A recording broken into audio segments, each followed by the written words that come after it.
নমস্কার। তো আজকে দুপুরের রেসিপিতে কি রান্নাবান্না হয়েছে সেটা বলি।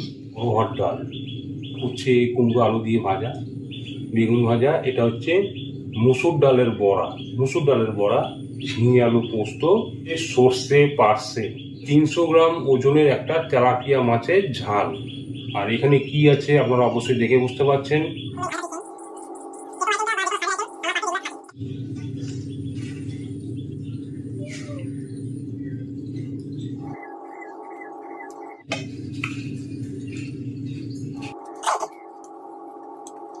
মুসুর ডালের বড়া,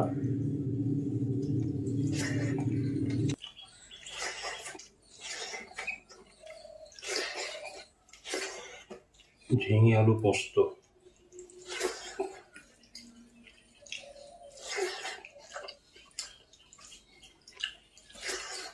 তিনশো গ্রাম ওজনে তেলাপিয়া, 300 গ্রাম।